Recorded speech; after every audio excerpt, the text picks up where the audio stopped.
ខ្ញុំឈ្មោះខោសម្បត្តិជាគ្រូបង្រៀនផ្នែកជាចាត់ការជាដំណាងប្រសាក្នុងទីសតវិទ្យាមួយគឺសំណុំពរឲ្យរដ្ឋាភិបាលកម្មការវត្តហើយពុទ្ធសាសនាការជំរុញនេះគឺជួយនៅគ្នារបស់គ្នាឲ្យមកជួយមើលវាសំឬមកទុនជាវាសំដែលលោកបានទេទៅទុនឲ្យសូមនមស្ការក្រហ្វែគុំកណាគុណចាស់គ្រប់ព្រះអង្គនិងជម្រាបសួរពុកម៉ែបងប្អូនលោកគ្រូសិស្សានុសិស្សទាំងអស់គ្នាបាននៅក្នុងថ្ងៃនេះដែលខ្ញុំបានចុះមកវត្តរវាស្ថិតនៅក្នុងភូមិមុខវត្តឃុំពងឃ្លៀងស្រុកសូននិគមខេត្តសៀមរាបបាទអញ្ចឹងនៅក្នុងវត្តរវានេះបានបើកសាលាពុទ្ធកៈបឋមសិក្សាមួយដែរនៅក្នុងវិស័យពុទ្ធកសិក្សានៅក្នុងចំណុះខេត្តសៀមរាបនេះបាទអញ្ចឹងកុំឲ្យខាត់ពេលយូរសូមនិមន្តនឹងអញ្ជើញទៅតាមដាននៅការសម្ភាសន៍ដូចតទៅ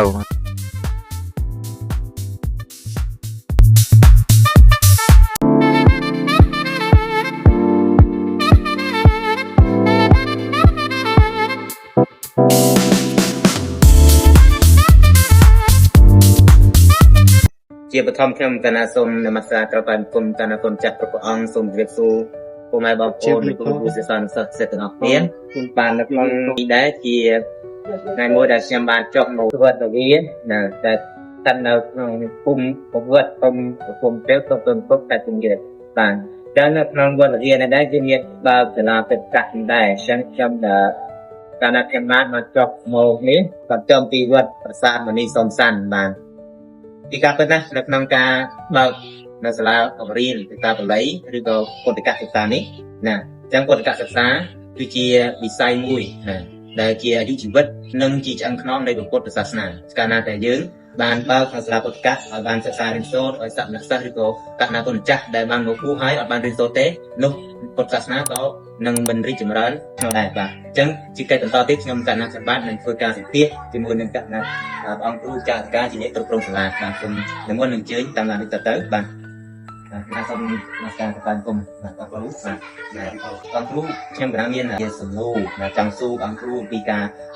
បើកសាលាពុទ្ធកសិក្សានេះហើយតើអង្គគ្រូបើកសាលាពុទ្ធកសិក្សានេះចាប់ពីឆ្នាំណាមកដែរខ្ញុំប្រហែលតែនេះបាទសូម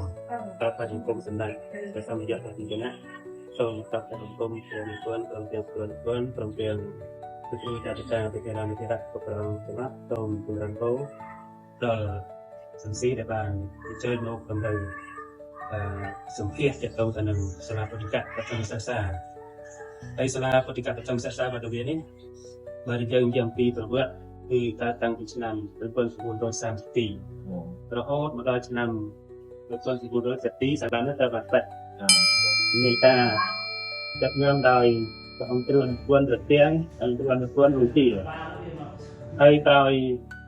ជាងការទន្ទ្រានតែឡើងសាលានេះក៏ត្រូវបានបិទរហូតមកដល់ឆ្នាំ2005ជំនាញការចាប់ញើមដោយអង្គគ្រូចាត់ការគុំពុកអង្គគ្រូចាត់ការណាត់ទៀនសាលានេះក៏ត្រូវបានបង្កើតឡើងនៅក្នុងឆ្នាំ2005ហើយបន្តមកទៀតនៅក្នុងឆ្នាំ2008អាភិបាលបន្តនៅក្នុងទីនេះក៏បានបង្កើតសាលានេះបន្តរហូតមកដល់សប្តាហ៍ថ្ងៃនេះអញ្ចឹងសាលានេះគឺមានប្រវត្តិយូរយារណាស់មកហើយប៉ុន្តែដោយសារមានសង្គ្រាមក៏បាត់បង់វិរិយៈឥឡូវបានដំណើរការឡើងវិញបងណាសម្រាប់คนច្រើនណាស់អញ្ចឹងការបើកនេះគឺបើកមុនសម័យគ្រាទៀតបើករួចហើយដល់សម័យគ្រាមករហូតដល់2005បានដំណើរការឡើងវិញណាអរគុណច្រើនហើយទៅមួយទៀតគឺសូមសួរគុណចាស់អំពីការបើកសាលាហ្នឹងតើគុណចាស់បើកប្រមាណកម្រិតណាស់ទេនៅក្នុងឆ្នាំ2025នេះទេនៅក្នុងឆ្នាំ2025-26នេះនៅក្នុងសាលាពុទ្ធិកបឋមសិក្សាវត្តវាយើងបើកតែមួយថ្នាក់ទេមានសាមណសិស្សប្រមាណអង្គសាមណសិស្សមានចំនួន25អង្គបើកថ្នាក់ទីប៉ុន្មានថ្នាក់ទី3អង្គណាចឹងថ្នាក់នេះឆ្នាំនេះគឺទៅឡើងទៅខេត្តទៅឡងយកជាបានបាត់សម្រាប់បឋមសិស្សហើយឡើងទៅរៀននៅខេត្តគណៈអរគុណច្រើនហើយចំពោះសាមណសិស្សដែលនិមន្តមកអាស្រ័យ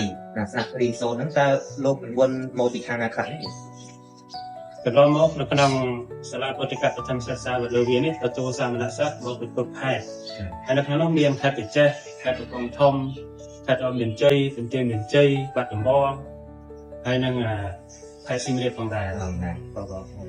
អញ្ចឹងក៏ឃើញថាវត្តគុណគឺចាប់ពីខ្ញុំកណាតែជាតែមួយសាលាផ្សេងៗមក ពេលណាគាត់ជឿសក្តិសិទ្ធិមកច្រើនខែណាក៏គេដែរពីរងសៃពុទ្ធកម្មទាំងពីរីកបានហើយមានសក្តិសិទ្ធិខែច្រើនតាមទៅតែសានេះចូលណាសូមអរគុណហើយចូលដល់នេះទៀត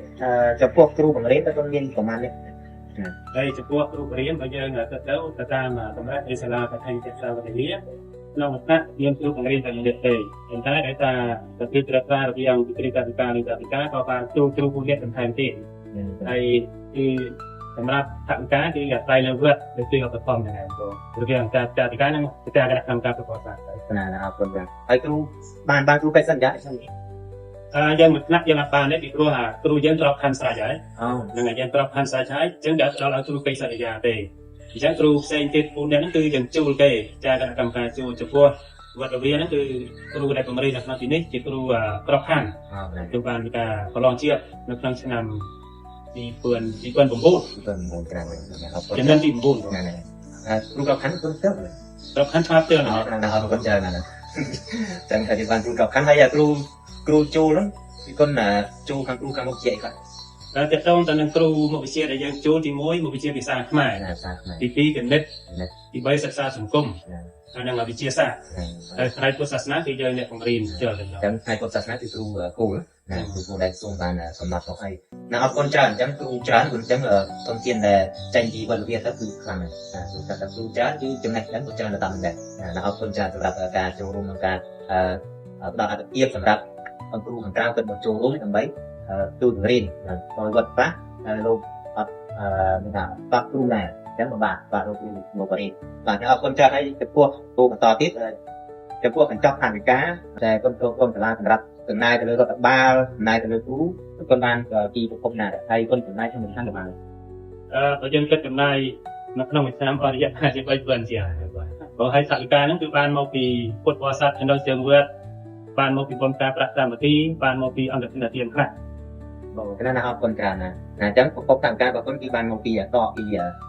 ខាងបុណ្យប្រតិនហើយនឹងមានបុណ្យជុំក៏មានបុណ្យជុំណាបុណ្យជុំដែរអញ្ចឹងយើងអាចថាបុណ្យជុំឆ្នាំណាអញ្ចឹងតារបស់យើងអាចគ្រប់ក្នុងឆ្នាំក្នុងការចូលក្នុងសាលាអរគុណច្រើនចូលដល់មួយទៀតក្នុងការគ្រប់គ្រងក្នុងការបើកសាលានេះក៏មានពុទ្ធបរិស័ទឬក៏លោកអាចារ្យកម្មការគ្រប់គ្រងនេះក៏តាមបើបើយើងគិតទៅសាលាមួយដែលអាចរស់រៀនមានជីវិតបានអាស្រ័យចិញ្ចឹមប្រសង់បានលោកត្រាតែចាគណៈកម្មការពុទ្ធបរិស័ទមានការគ្រប់គ្រងដោយទៅរួមប៉ុន្តែវិស័យអញ្ចេះវត្តវិទ្យាគឺវិស័យថាពុទ្ធបរិស័ទចូលចិត្តរៀនពីព្រោះអាត្មាមកនៅទីនេះឆ្នាំ2008អញ្ចឹងយើងមកបីមើលថាវត្តវិទ្យានេះពិបាកវត្តវិទ្យានេះយากប៉ុន្តែដល់ពេលអាត្មាចូលមកនៅចិត្តដឹងថាពុទ្ធបរិស័ទនៅក្នុងទីនេះមានចំណេះដឹងច្រើនហើយគេចូលចិត្តលោកអ្នករៀនបើសិនជាអត់មានលោកអ្នករៀននេះក៏អត់ចូលចិត្តទេអញ្ចឹងបានន័យថានៅក្នុងទីនេះពុទ្ធបរិស័ទព្រមទាំងអាចារ្យគណៈកម្មការគឺចូលចិត្តលោកអ្នករៀនបើថាអត់រៀនសូត្រហើយមកនៅក្នុងទីនេះខ្ជិលគឺមិនឲ្យនៅទេអត់នៅទេចឹងបានន័យថាការគ្រប់គ្រងនៅក្នុងសាលាពុទ្ធិកបឋមសិក្សាវត្តវិទ្យានេះគឺអាចារ្យគ្រប់គ្រងពេញទាំងហឹងម្ដងព្រមទាំងពុទ្ធបរិស័ទព្រមទាំងព្រះសង្ឃផងដែរហ្នឹងគឺការគ្រប់គ្រងរបស់ពុទ្ធិកបឋមសិក្សាវត្តវិទ្យាណាអរគុណចា៎ចឹងគឺថាទាំងពុទ្ធបរិស័ទលោកអាចារ្យកម្មការគឺយល់ដឹងពីវិស័យពុទ្ធកសាច្រើនចឹងទឹកងាកមករកខាងពុទ្ធការសិក្សាហើយជួយឧបត្ថម្ភសំណាក់សិស្សបានសិក្សារៀនសូត្រឲ្យមានតែវិជ្ជាជាទូទាំងស្នងវិស័យសម្រាប់ទ្រទ្រង់ពុទ្ធសាសនាបន្តពីយើងទៅទៀតណាអរគុណច្រើនហើយមួយទៀតគឺគណៈសូមទូចំក្រោយចំពោះការបើកសាលាពុទ្ធកក្នុងវត្តវិទ្យានេះមានរៀបរដ្ឋបាលនៅណារដ្ឋបាលគឺជាមួយទាក់ទងនឹងបណ្ណាល័យគឺយើងមានការរៀបចំបានត្រឹមត្រូវមានការកំណត់លេខកូដសៀវភៅមានការអានហើយមិនមែនតែសាមញ្ញសិស្សទេសូម្បីតែសិស្សវិទ្យាល័យកំពង់ឃ្លៀងសិស្សបឋមសិក្សាវត្តវិទ្យាក៏ចូលអានផងដែរហើយផ្នែករដ្ឋបាលនៅក្នុងវត្តវិទ្យានេះគឺអត់ពិបាកទេយើងមានហើយមាននាយកបច្ចេកទេសមាននាយករដ្ឋបាលមាននាយករងប៉ុន្តែមិនចឹងត្រឹមត្រូវទៅតាមក្របខណ្ឌគតិយុត្តចឹងណាបងណានឹងមានបងណាអរគុណចឹងអញ្ចឹងរដ្ឋបាលផ្ទៃក្នុងរបស់យើងគឺយើងរៀបទៅតាមដែលផ្ទៃក្នុងយើងយើងមានរោគកតានសាសនាហើយមានកម្មវិធីក្នុងក្រុមលើយុទ្ធសាស្ត្រតាមគោលការណ៍នេះរដ្ឋបាលណាអរគុណច្រើនណាជាចុងក្រោយអញ្ចឹងគាត់មានសំណុំពរយ៉ាងណាចំពោះគ្រូឬក៏លោកអាចារ្យអ្នកកម្មការឬពុទ្ធបរិស័ទដែលគិតផលក្នុងការជួយទ្រទ្រង់នៅវិស័យពុទ្ធកសិសានេះសូមទៅតើតើទៅនឹងការសំណុំពររវាងមកភាពជាចាតិកាជាតំណាងព្រះសង្ឃក្នុងទីវត្តវិទ្យាទីមួយគឺសំណុំពរឲ្យអាចារ្យគណៈកម្មការជំរឹងហើយពុទ្ធិកបន្ថែមទៀតឥឡូវយើងបានប្រព្រឹត្តទៅបានរយៈកាល17ឆ្នាំហើយ ពីសាលានឹងអាចមានការកាត់ផ្តាច់គេយើងស្វែងបន្តនិរន្តរភាពរហូត7 ឆ្នាំតាំងពី2005 2020អត្ថាធៀបកាន់2008អញ្ចឹងយើងបន្តមកគឺសាលាយើងអាចមានបដិចាំសំណងគោលដល់ការតាមតាពុទ្ធបរិស័ទគ្រប់វិជ្ជាឋានបន្តពង្រឹងវិស័យពុទ្ធិកសិក្សាពីព្រោះវិស័យពុទ្ធិកសិក្សានៅក្នុងពុទ្ធសាសនាគឺជាឆ្អឹងខ្នងហើយសប្តាហ៍នេះបើសិនជាអត់មានពុទ្ធិកសិក្សាទេសាសនាយើងមិនដឹងជាយ៉ាងណាយ៉ាងណីទេហ្នឹងហើយអញ្ចឹងក៏សំណងគោលថាញាតិញោមទៅនៅក្នុងទីវត្តវិហារក្តីញាតិញោមនៅក្នុងប្រាប្រទេសក្តីក្រៅប្រទេសក្តីជួយមើលវិស័យពុទ្ធិកសិក្សាគ្រប់បណ្ដាប្រទេសផងពីព្រោះសិក្សាគូឲ្យត្រូវតែរៀនហ្នឹងហើយសំណងគោលប៉ុណ្ណឹងណាអរគុណច្រើនអរគុណច្រើនណាអញ្ចឹងគាត់នឹងគុណចាស់បានហើយក៏បញ្យល់អំពីវិស័យពុទ្ធិកសិក្សាហើយនឹងការគ្រប់គ្រងនៅក្នុងសាលាពុទ្ធិកក្នុងវត្តវិហារនេះណាជាកិច្ចបន្តទៀតសូមសុភានៃគ្រូអរគុណហើយសូមជម្រាបសួរនៃគ្រូបាទអញ្ចឹងក្នុងការចំសុភានេះគឺចង់តាំងពីវិស័យពុទ្ធិកសិក្សាតាមសាលាមួយហើយនឹងការគ្រប់គ្រងរបស់សាស្ត្រឈ្មោះតែគាត់នេះខ្ញុំឈ្មោះ Housenbeck ជាគ្រូបង្រៀនផ្នែកភាសាខ្មែរខ្ញុំភាសាខ្មែរនៅក្នុងនោះខ្ញុំបរិញ្ញាបត្រទី2មានសរសេរតាមអានហើយនឹងការតែងតើហើយមានអរិបាខ្ញុំពេលដែលជាការយើងទៅរៀនសិក្សាសាលាតាមអាចារ្យហើយយើងទៅរៀនសិក្សានេះទៅស្បពីឡើយមានតាមអរិបាអានោះអត់មានស្គាល់វិសាទេទៅរៀនលោកគ្រូទៀតដូចជាចាំនិយាយថាការចាប់ការចេះលោកដែលអាចចាប់ពីណែបានឬក៏ខាងកសក់គឺយើងបរិញ្ញាអាចចាប់យកនៅណែបានច្រើនទៀតអញ្ចឹងការពីយកថាចាប់បានចំណេះច្រើនខាងកសក់គាត់យល់ចាប់បានច្រើនជាងហើយតមួយទៀតពួកការរៀននេះនៅក្នុងសាលាពុទ្ធកម្មរៀនមហាគឺហ្នឹងគាត់ថាពីថ្ងៃរៀនពេលព្រឹកហើយនឹងពេលល្ងាចពេលព្រឹកចាប់តាមពីម៉ោង7រហូតដល់ម៉ោង10កន្លះពេលល្ងាចចាប់តាមពីម៉ោង1ដល់ម៉ោង5ពេលពីតម្រូវពេលចូលក្នុងមួយណាគាត់ណាក្លាសិកមកពីណាតែមកមួយគឺល្អដើម្បីបានរៀនបានច្រើនហើយថាអរគុណច្រើនហើយពីព្រោះរដ្ឋបាលការរៀនខាងគ្រូមានរៀបចំទេថារៀបចំកម្មវិធីសិក្សាវិកៅភាគចំណាត់ថ្នាក់ប្រចាំខែតារាងប្រឡងខំនេះចំណាត់ថ្នាក់ប្រឡងឆមាសតារាងកិត្តិយសចំពោះការរៀបចំតុបតែងគឺរដ្ឋបាលសម្រាប់គ្រូសម្រាប់រៀបចំតុបតែងខាងដែលមានជាល្អហើយត្រូវតាមបង្រៀនបាទទៅជាចុងក្រោយនៅការប្រឡងគឺមានប្រឡងប្រចាំឆមាសមានរៀបចំទៅទៀតបែបសាច់ជាតិជួយរៀបចំចាំមាននៅពេលដែលប្រឡងថ្នាក់ជាតិមានគណៈកម្មការជាអនុរិយអានេះ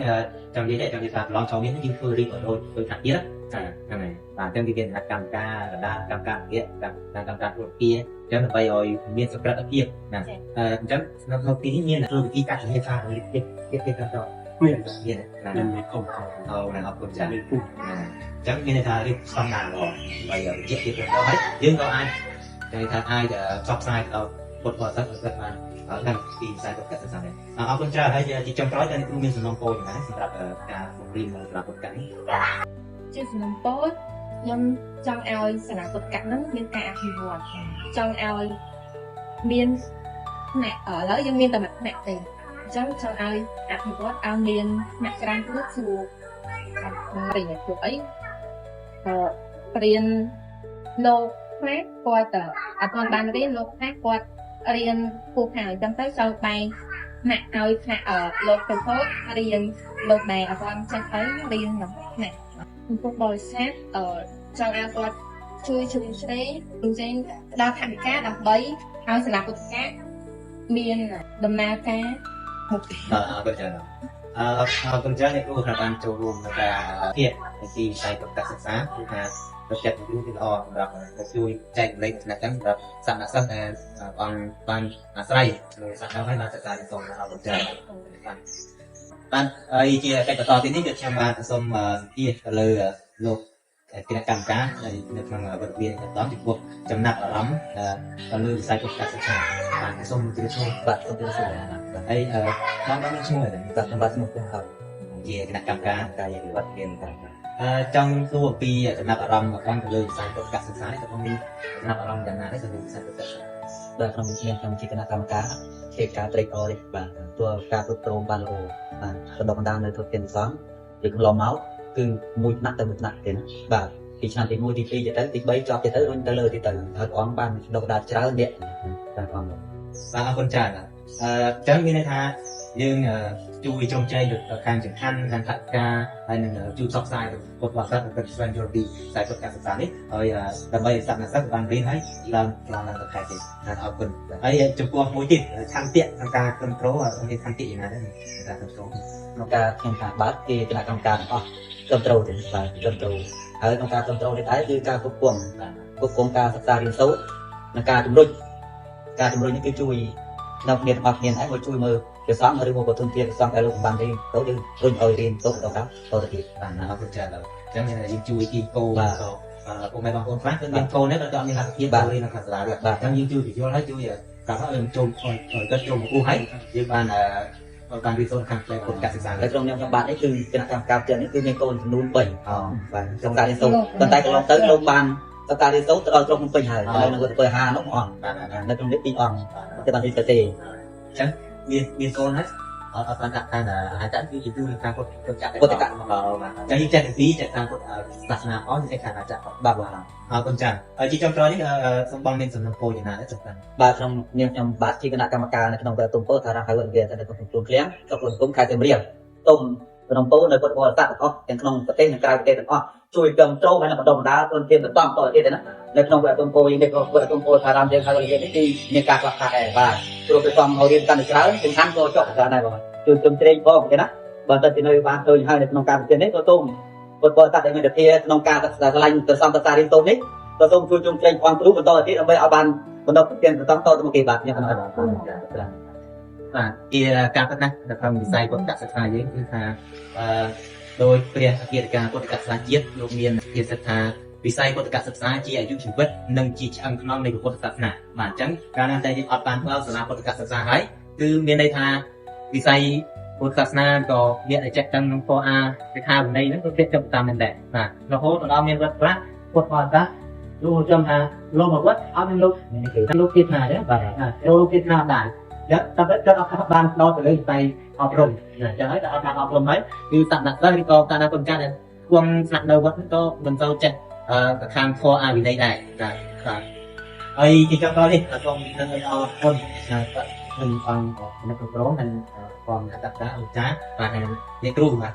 ដែលបានចូលរួមក្នុងសម្ភារហើយចែករំលែកនៅបទពិសោធន៍ក្នុងវិស័យពុទ្ធសាសនាហើយបានផ្សព្វផ្សាយទៅកាន់ពុទ្ធបរិស័ទមានក្នុងស្រុកដីក្រៅស្រុកដីហើយឲ្យគាត់បានដឹងជ្រាបហើយនឹងជួយឧបត្ថម្ភឲ្យទៅលើវិស័យពុទ្ធសិក្សាតាមពិតទៅវិស័យពុទ្ធសិក្សាជាស្រែបុណ្យមួយដែលល្អអញ្ចឹងបាទអញ្ចឹងហើយយើងជួយបុណ្យទៅតាមវត្តប៉ុន្តែអត់ដឹងថាកន្លែងរៀនហ្នឹងជាស្រែបុណ្យដ៏ល្អបាទអរគុណច្រើនហើយជាចុងក្រោយនេះក៏សូមអធិស្ឋានណាផ្ទៃទោសលោកកខុសឆ្គងដែលកាន់ឡើងដោយចេតនាក្នុងការសួរឬក៏ការឆ្លើយនៅសំណួរហ្នឹងបាទជាចុងក្រោយនេះគឺខ្ញុំកណាសម្បត្តិសូមនមស្ការដល់តាន់ជំរាបសូមជម្រាបលា